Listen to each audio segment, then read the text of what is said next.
श्री शिवाय नमस्तुभ्यम। ओम नमः पार्वती पते हर हर महादेव। हे प्रिय भक्तों, आप सभी को फाल्गुन अमावस्या व्रत की हार्दिक शुभकामनाएं। भगवान भोलेनाथ और माता पार्वती की कृपा आप और आपके समस्त परिवारजनों पर सदा सर्वदा बनी रहे। हे प्रिय भक्तों, आज फाल्गुन मास की अमावस्या तिथि है और आज फाल्गुन अमावस्या का व्रत किया जाएगा।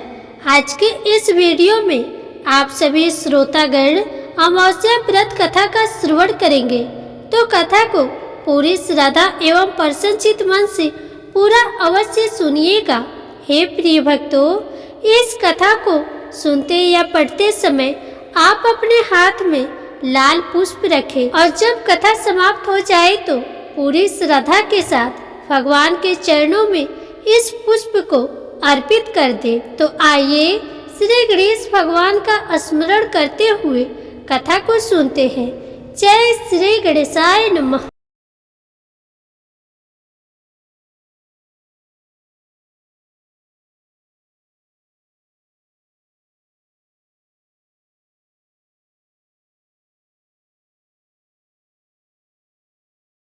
प्राचीन काल की बात है। एक गरीब ब्राह्मण परिवार था। उस परिवार में पति पत्नी एवं उसकी एक पुत्री भी थी। उनकी पुत्री समय के गुजरने के साथ साथ धीरे धीरे बड़ी होने लगी। उस पुत्री में बढ़ती उम्र के साथ सभी स्त्रियों सचित गुणों का विकास हो रहा था। वह कन्या सुंदर, संस्कारवान एवं गुणवान थी, परंतु गरीब होने के कारण उसका विवाह नहीं हो पा रहा था। एक दिन उस ब्राह्मण के घर एक साधु महाराज पधारे। साधु उस कन्या के सेवा भाव से अत्यधिक प्रसन्न हुए। कन्या को लंबे आयु का आशीर्वाद देते हुए कहा। साधु ने कहा कि इस कन्या के हाथ में विवाह योग्य रेखा नहीं है। तब ब्राह्मण दंपति ने साधु महाराज से इसका उपाय पूछते हुए कहा कि महाराज, ऐसा क्या उपाय करें जिससे कन्या के हाथ में विवाह योग्य बन जाए।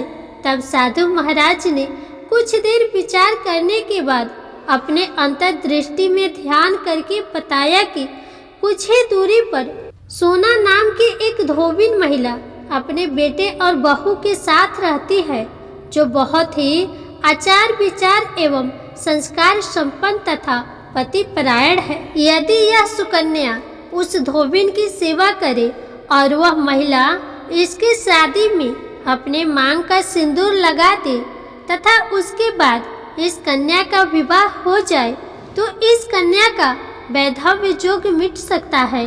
साधु ने यह भी बताया कि वह महिला कहीं बाहर आती जाती नहीं है। यह बात सुनकर ब्राह्मणी ने अपनी बेटी से धोबिन की सेवा करने का प्रस्ताव रखा।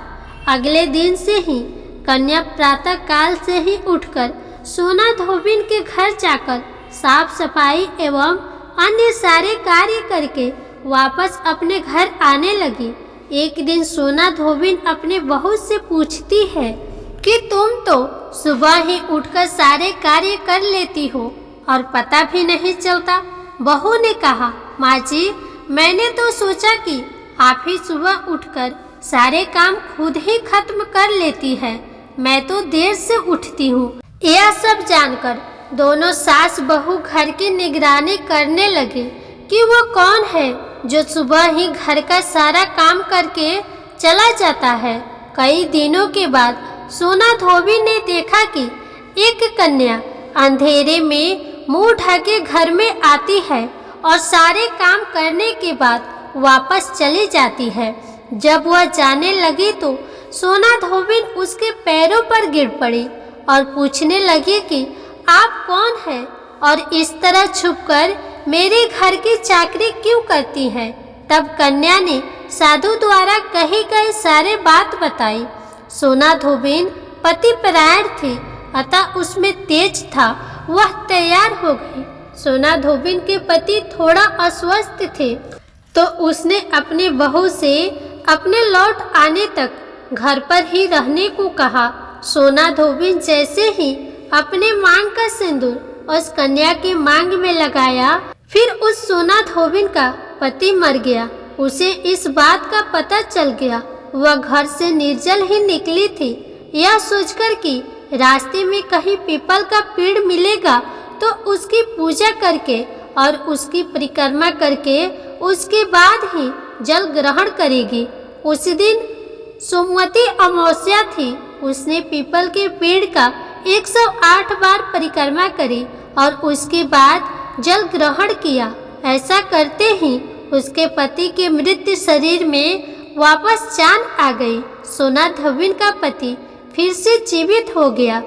इसीलिए जो भी सोमवती अमावस्या का व्रत करता है और पीपल के पेड़ का 108 बार परिक्रमा करता है, उसके सभी प्रकार की विपत्तियां टल जाती है। सो हे प्रिय भक्तों, इस प्रकार सोमवती अमावस्या की व्रत कथा संपन्न हुई।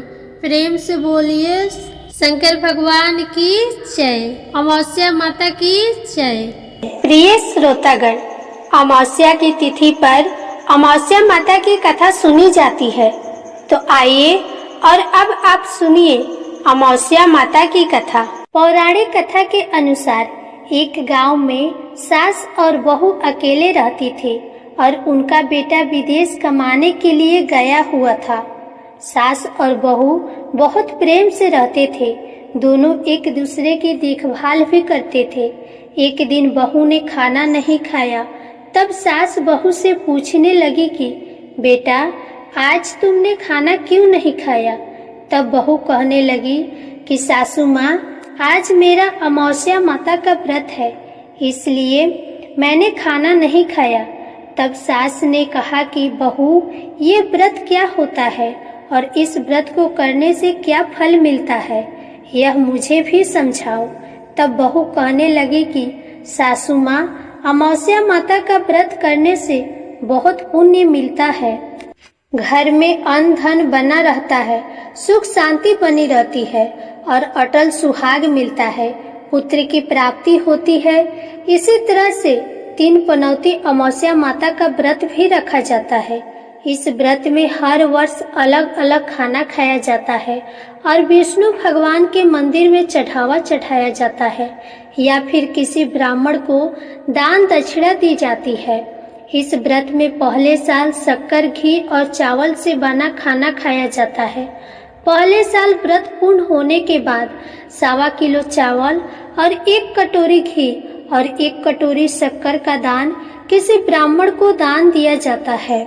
दूसरे साल जो घी और शक्कर से बना खाना खाया जाता है। इस तरह जब दूसरे साल का व्रत पूर्ण हो जाए तब 1.25 किलो जौ, 1 कटोरी घी, 1 कटोरी शक्कर किसी मंदिर में चढ़ाया जाता है या किसी ब्राह्मण को दान में दिया जाता है।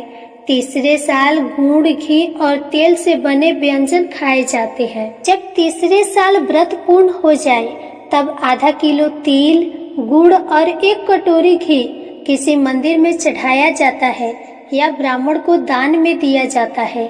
इसे ही सासू माँ 3 पनौती अमावस्या का व्रत कहा जाता है।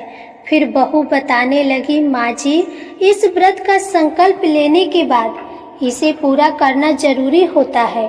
अगर पूरा नहीं किया जाए तो घर में झगड़ा और अशांति बनी रहती है। तब सासू माँ कहने लगी, बहू, अब मेरी तो उम्र हो गई है, लेकिन तुम यह व्रत जरूर करना। और तब बहू यह व्रत करना प्रारंभ किया। एक दिन बहू ने किसी के कहने पर गेहूं से बनी रोटी खा ली, जिससे अमावस्या माता नाराज हो गई। सास और बहू जो दोनों एक दूसरे का ख्याल रखती थी, सास बहू से प्यार करती थी, अब उन दोनों में झगड़े होने लगे। यह देख गांव वाले भी हैरान हो गए कि इनके घर में यह सब क्या हो रहा है। सास अपनी बहू से कहने लगी, जब से तुम हमारे घर में बहू बनकर आई हो तब से हमारे घर की लक्ष्मी चली गई है। तुम हमारे लिए बिल्कुल भी शुभ नहीं हो। तब बहू ने कहा कि माँ जी, आपके घर की लक्ष्मी चली गई है तो मुझे बताओ कि कहाँ मिलेगी, मैं लक्ष्मी को लेकर आऊंगी। तब सासू माँ कहने लगी कि बहू, लक्ष्मी तुम्हें समुद्र के बीच में भगवान विष्णु के पैर दबाते हुए मिलेंगे। यह सुनकर बहू ये कहकर चली जाती है कि माँ जी, अब तो मैं लक्ष्मी जी को लेकर ही आऊंगी, नहीं तो मैं इस घर में पैर नहीं रखूंगी। ऐसा कहकर बहू लक्ष्मी की खोज में चली गई। जब बहू लक्ष्मी की खोज के लिए निकली तब उसे बीच रास्ते में गाय मिली। गाय बहू से पूछने लगी कि आप कहाँ जा रहे हैं। तब बहू कहने लगी, गाय माता, मेरी सास कहती है कि मेरे आने से उनके घर में अन्न धन की कमी हो गई है और उनके घर की लक्ष्मी चली गई है, तो मैं लक्ष्मी को लेने जा रही हूँ। तब गाय माता कहने लगी कि बेटी, अगर तुम जा ही रही हो तो भगवान से मेरे बारे में भी पूछ लेना। बहू कहने लगी कि ठीक है गाय माता, मैं आपके बारे में भी पूछ लूंगी। तब गाय माता कहने लगी कि जब मेरा बछड़ा होता है तब वह मर जाता है, जिंदा नहीं रहता। तुम लक्ष्मी जी से पूछ लेना कि आखिरकार मेरे साथ ऐसा क्यों हो रहा है। मैंने ऐसे कौन से कर्म किए हैं जिसकी सजा मुझे मिल रही है। तब बहू कहने लगी, गाय माता, मैं आपके बारे में जरूर पूछ लूंगी। ऐसा कहकर बहू आगे बढ़ गई। जब आगे बढ़ी तब रास्ते में उसे घोड़ी मिली जिसके गले में घंटी बंधी हुई थी। घोड़ी ने कहा, बेटी, तुम मेरे दुखों का निवारण लक्ष्मी जी से पूछ लेना। बहू कहने लगी, मैं जरूर पूछ लूंगी। ऐसा कहकर बहू आगे बढ़ गई। आगे जाते ही बहू को एक अंधा और बहरा बुजुर्ग मिला। उसने भी बहू से अपनी समस्या के निवारण के लिए पूछने को कह दिया। तब बहू उसकी समस्या भी भगवान से पूछने को कहकर आगे बढ़ गई। आगे जाते ही बहू को एक बूढ़ी औरत मिली जो कि हाथ और पैर से अपाहिज थी। उसने भी बहू से कहा कि बेटी, तुम जब भगवान से मिलो तो उनसे पूछना कि आखिरकार मैं अपाहिज क्यों हुई, मैंने ऐसे कौन से कर्म किए थे। तब बहू उसकी समस्या पूछने के लिए तैयार हो गई और फिर आगे बढ़ गई। आगे जाते जाते बहू बहुत थक गई और एक आम के पेड़ के नीचे बैठ गई। आम का पेड़ बड़ा खुश होकर बहू से पूछने लगा कि बेटी, तुम कहाँ से आई हो और कहाँ जा रही हो। तब बहू कहने लगी कि वो लक्ष्मी जी को लेने जा रही है। तब पेड़ भी अपनी समस्या भगवान से पूछने के लिए कहने लगा कि मेरे पेड़ पर लगे हुए आम खट्टे ही क्यों होते हैं, इस बारे में बहुरानी भगवान से जरूर पूछ लेना। तब बहू पेड़ की समस्या लेकर आगे बढ़ गई। थोड़ी दूर जाने पर बहू को एक तलाई मिली। वह भी बहू से कहने लगी कि बहू, तुम भगवान से पूछना कि मेरी तलाई का पानी इतना मैला क्यों है, कोई यहाँ आकर पानी नहीं पीता। तब बहू कहने लगी कि मैं जरूर पूछ लूंगी। ऐसा कहकर बहू आगे बढ़ गई। बहुत दिनों से जंगल में चलते चलते बहू थक गई थी। उसे भूख भी लगी थी, लेकिन खाने को कुछ नहीं मिला, तो वह भूख और प्यास से बेचैन हो गई और जंगल में बेहोश हो गई। उसी समय भगवान श्री हरि और माता लक्ष्मी घूमते हुए उधर से जा रहे थे। तब माता लक्ष्मी जी विष्णु भगवान से कहने लगी कि हे नाथ, यह तो आपकी बहुत बड़ी भक्त है, आप इसके दुखों का निवारण कीजिए। तब भगवान श्री हरि कहते हैं, इस संसार में तो बहुत से जीव दुखी है, सभी अपने अपने कर्मों का फल भोग रहे हैं, मैं किस किस के दुख का निवारण करूं। तब माता लक्ष्मी जी भगवान श्री हरि से विनती करने लगी और कहने लगी कि वह भूखी और प्यासी है, अगर इसे जंगल में छोड़ दिया जाए तो जंगली जानवर इसे खा जाएंगे। माता लक्ष्मी जी की बात को सुनकर भगवान श्री हरि साधु का वेश धारण करके बहू के पास गए और उसे होश में लेकर आए। बहू के होश में आते ही साधु वेशधारी भगवान उससे पूछने लगे कि वह यहाँ क्यों आई है और कहाँ जा रही है। तब बहू ने सारी बात बताई। उसकी बात को सुनकर भगवान श्री हरि और माता लक्ष्मी जी प्रकट हो गई। उनके साथ साथ अमावस्या माता भी प्रकट हो गई। बहू ये सब देखकर उनके चरणों में गिरकर उन्हें प्रणाम करने लगी। तब अमावस्या माता बहू से कहने लगी कि बेटी, तूने मेरे व्रत को खंडित किया है, इसी की सजा तुझे मिली है, लेकिन अब मैं तुझे क्षमा करती हूँ। अब तुम घर को जाओ। तुम्हारा घर अन्न और धन से भर जाएगा, तुम्हारा घर सुंदर महल में बदल जाएगा और तुम्हारी सभी मनोकामनाएं भी पूर्ण हो जाएंगी। यह सब होने के बाद बहू ने रास्ते में जो जो भी मिला था उन सभी के दुखों का निवारण करने के लिए विनती की। तब भगवान श्री हरि कहने लगे कि गाय ने कभी अपना दूध किसी को नहीं पिलाया, इस कारण उसके बछड़े जिंदा नहीं रहते। तुम उसका दूध पी लेना, फिर उसके बाद उसके बछड़े जिंदा रहने लगेंगे। और घोड़ी पिछले जन्म में आटा पीसने वाली महिला थी, वह किसी को आटा पीसकर नहीं देती थी, इसलिए उसके गले में चक्की के पात बंधे हुए हैं। तुम उसके पात खोल देना, वह बिल्कुल ठीक हो जाएगी। और वह बुजुर्ग कभी भगवान के मंदिर नहीं गया, ना ही कभी उसने भगवान के भजन सुने। तुम उसे भगवान के मंदिर में ले जाकर भगवान की दर्शन करा देना, इससे वह ठीक हो जाएगा। वह अपाहिज महिला, उसने कभी अपनी जवानी में दान पुण्य नहीं किया, जिसके उसको यह सजा मिली है। तुम उससे कुछ भी दान करवा देना तो उसकी विकलांगता दूर हो जाएंगी। और वो आम का पेड़, उसने तो कभी अपना फल किसी बच्चे को खाने को नहीं दिए, इसी कारण उसके सभी आम खट्टे होते गए। अब तुम उस पेड़ का आम खा लेना और उसके बाद से उस पेड़ पर मीठे आम आने लगेंगे। और तलाई का पानी पिछले जन्म में देवरानी जेठानी थी, जो हमेशा आपस में झगड़ा करती थी, इसीलिए उसका पानी मैला है। तुम उसका पानी पी लेना तो वो तलाई शुद्ध हो जाएगी, फिर लोग वहां आकर पानी पीने लगेंगे। इस प्रकार बहू ने भगवान श्री हरि, माता लक्ष्मी जी और अमावस्या माता को प्रणाम किया, उन्हें धन्यवाद दिया और अपने घर के लिए तैयार हो गई। रास्ते में उसे जो जो भी मिला उनकी सभी समस्या भगवान के कहे अनुसार वो दूर करती चली गई। सभी ने उसे भर भर कर आशीर्वाद दिए। घर पहुंचते ही उसका टूटा फूटा घर एक सुंदर महल में बदल गया। उसके घर में अब अन्न और धन के भंडार भर गए। अब बहू ने सासू माँ से कहा कि सासू माँ, आपने तो सच में कहा था कि मैं आपके लिए शुभ नहीं हूँ। मेरे जाने से ही आपके घर में लक्ष्मी आई है।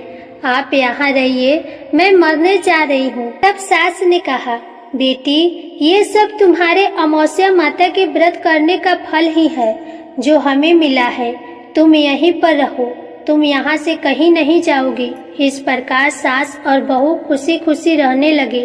और फिर एक दिन सास का बेटा भी विदेश से वापस लौट आया और घर में जब उसने खूब धन दौलत और धन के भंडार देखे, तब उसकी माँ ने सारी बातें अपने बेटे को बता दी। इस प्रकार वे लोग खुशी खुशी रहने लगे और तीनों मिलकर अमावस्या माता के व्रत को रखने लगे। प्रेम से बोलिए अमावस्या माता की जय। इस कथा को कहने वाले, सुनने वाले और हुंकार भरने वाले सभी भक्तों के घर में धन्य धान्य के भंडार भरना, सभी की रक्षा करना। हे अमावस्या माता, आप सभी की रक्षा करना। प्रेम से बोलिए अमावस्या माता की जय। अब आइए सुनते हैं अमावस्या व्रत की अगली पौराणिक कथा। प्राचीन समय की बात है।